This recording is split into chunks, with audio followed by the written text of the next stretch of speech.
Once again, the hero of the Kroven Empire walks past my window, as if they have not saved our kingdom several times over. Their steps never falter, not even with the weight of so many leaves on their shoulders. They wear their scars with pride and regret nothing, not even when they ache. And yet, despite everything we have offered them, they choose to keep their position here, as a knight. They ask for nothing more than a room in the palace, training other knights and guarding myself, when they could have anything they asked for. No, they refused every offer we would have gladly given them.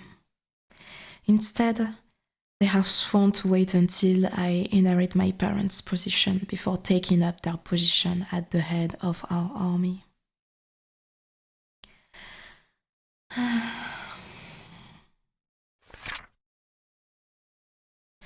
Their devotion is beyond admirable, and the mere thought of having them as my general makes me feel weak to my very core.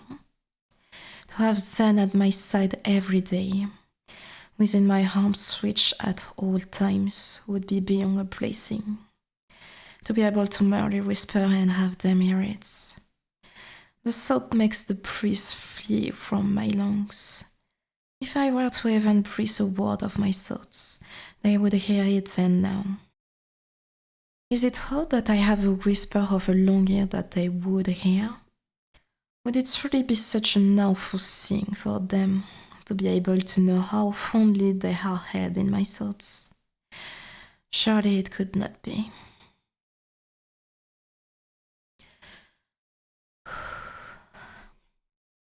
But yes, indeed, I'm afraid it would.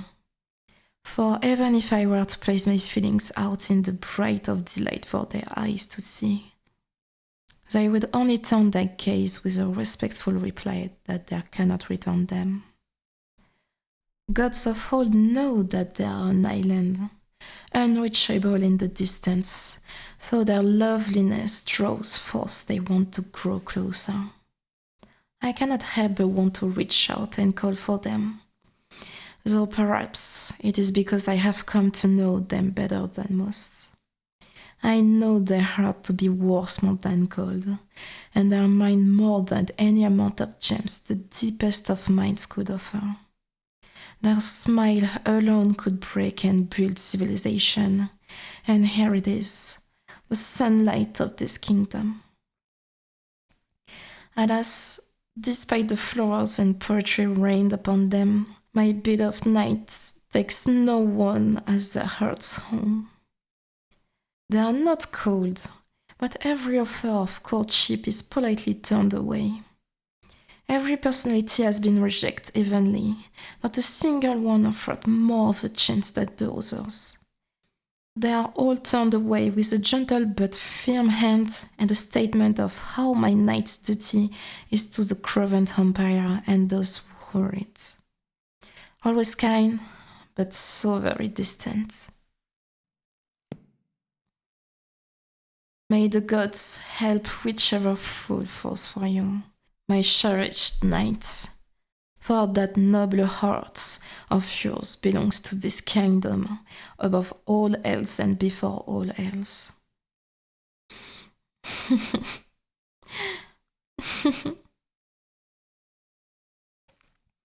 I am speaking of myself, I suppose. May the gods help me.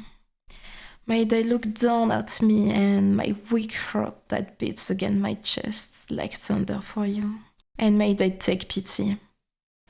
May they see my naive mind that dreams of you of the corner of every thought, and may they be sorry.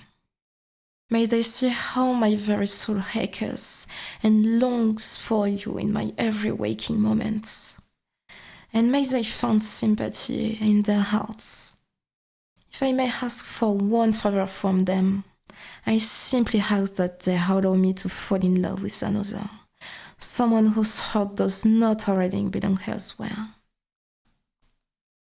Gods, but so my heart is that of a fool. It is stubborn and set in its way. My adoration has bloomed for them long ago, and shows not a single sign of wilting. Perhaps I tend to my feelings too lovingly, doting on every memory of my cherished nights. But how can I not when every beautiful thought of them tempts my idle brain? The mere memory of my time with them is enchanting, and I find myself unable to control my own traitorous thoughts. But how delightful it is to let my mind wander.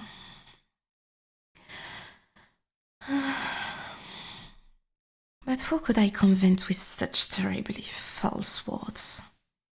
I am content with the way my heart beats, and with who it beats for. They deserve adoration and love many times over what the normal heart can bear. And if I must carry a torch for them, if only makes sense that I am one of many, I will, I believe, love them forevermore, and that thoughts does not hurt near as much as I feared it would. Goodness! Oh, my knight! How long have you stood in the doorway? How much did you hear? For not long, then? Well, then Ah, I see. You heard more than us, then? You heard enough to know that way my heart beats to the rhythm of your name? You know of how your voice rings in my ears, I told hours of day and night? You know that my heart is in your scared hands, and there is no one who I would rather allow to hold it? If I were to look in the mirror right now, I would see the reflection of a fool of tragedy. I could not contain my rosy thoughts within my mind. No, I simply could not hold them whole, and I let them slip off my tongue like secrets from a drunkard's lips. Unfortunately, the taste of my own honeyed words is turning bitter now that I know you heard all my secrets. So, as the flavor of road settles in my mouth, I ask only this: to not speak of these incidents ever again, and allow me this one kiss. I apologize for how my feelings have come to light, but I'm afraid I cannot deny them. I promise to you that I shall never burden you again after tonight, but I beg of you to not tell another soul. I will take my leave now and let you be away from myself.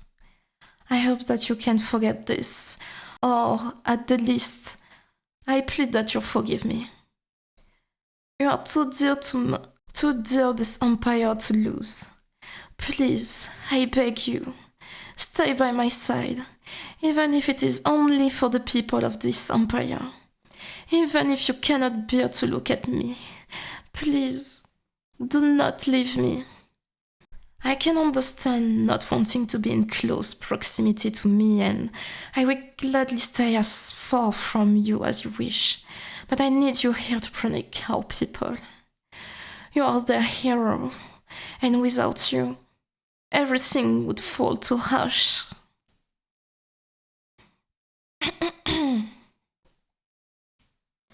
I shall take my leave then. I hope you consider what I've said. You truly are needed here, and not just by myself, though I also would be a wreck without you. Have a good day, my knight. I hope it serves you better after I am gone.